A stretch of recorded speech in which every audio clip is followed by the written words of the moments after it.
আসসালামু আলাইকুম। ওয়ালাইকুম আসসালাম রহমতুল্লাহ। আসসালামু আলাইকুম রহমতুল্লাহ বারাকাতুহু। ওয়ালাইকুম আসসালাম রহমতুল্লাহ বারাকাতুহু। আমি আপনাদের প্রতি, বাংলাদেশের নাগরিকের প্রতি আমি একটা মূল্যবান কথা বলতে চাই। বলুন মহারাজ। আমি বলতে চাই, এবার একটা সুষ্ঠু নির্বাচন করলেন এমপি জামাত।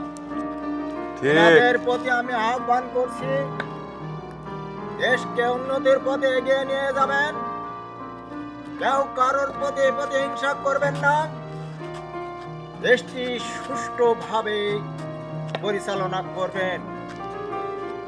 আমরা দীর্ঘদিন আপনারা হরতাল করে করে করে করে এইবার নির্বাচনে জয়যুক্ত হয়েছেন।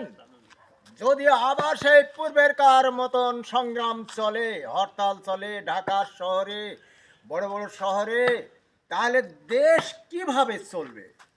অসম্ভব। অসম্ভব ব্যাপার আর কেউ করবেন না। বর্তমান শিক্ষিত যুগ, শিক্ষিতর বিনিময়ে, কলমে হাতে কাজের বিনিময়ে মন্ত্রীর প্রতি, প্রধানমন্ত্রীর প্রতি আপনার জীবনের বর্ণনা দেবেন, এটি আমার জীবনের পূরণ করেন, তবে সে দেখবে, চিন্তা ভাবনা করবে, করে আপনার প্রতি আপনাকে ডাকবে, ডেকে আপনাকে সুষ্ঠু কথা বলবে। ঠিক এইরকম শিক্ষিত যুগ এসেছে। ঠিক। আর সেই মূর্খর মতন হট্টগোল আর করবেন না। ঠিক আছে, তাই হবে মহারাজ। কর্মবিন্দু, জ্ঞানী শিক্ষিত, সৈনিক সামন্ত, দেশবাসী সবাই আপনারা একত্রে কাজ করবেন। কাহার প্রতি কোনো জুলুম জোটা করবেন না, এই অনুরোধ আপনাদের প্রতি আমি জানাচ্ছি। এখন 18 কোটি মানুষ, দেশে যদি হরতাল লাগে, দেশের মানুষ দুর্যোগ পড়বে, অভাব টেনে আনবে। আমরা 7 কোটির সময় একবার হরতাল পেয়েছি। ঠিক 1 কেজি ময়দার জন্য ভারতবর্ষে মানুষ খেটেছি। ঠিক।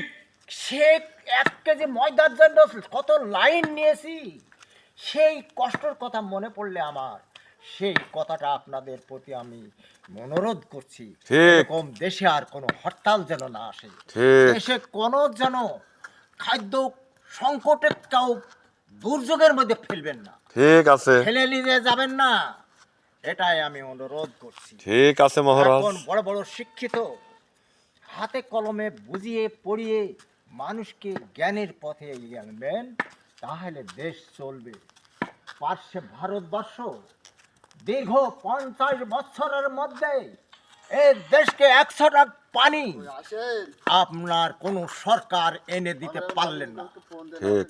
তাই আমরা এমন দুর্যোগে পড়েছিলাম যে পাটে ছাল তুলে নাদার ভিতরে আটি বেঁধে জাগ করে বিক্রি করেছি। ঠিক। তো ভারতবর্ষ পানি দেয় নাই। ঠিক। তো আমরা চেষ্টা করব আমার দেশকে কিভাবে উন্নতি করা যায়। ঠিক।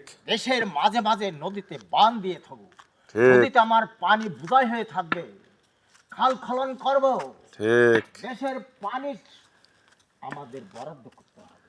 ঠিক। তাই অনুরোধ করছি, ভারত আমাদের পরম আত্মীয়, পরম পুত্র। তাই এই অবহেলা কাজ আর দেশে করা যাবে না। ঠিক। দেশকে গড়ে তোলেন, আর দুর্যোগের পথে আনবেন না। ঠিক। এটাই আমি আপনাদের প্রতি অনুরোধ করছি। এ পর্যন্তই আপনার বক্তব্য শেষ করে দেন। অনেক আমি সময় এই বলে বক্তব্য দিয়েছেন। আপনাদের প্রতি আহ্বান করছি, এই বলে আমার শেষ বক্তব্য। ঠিক আছে।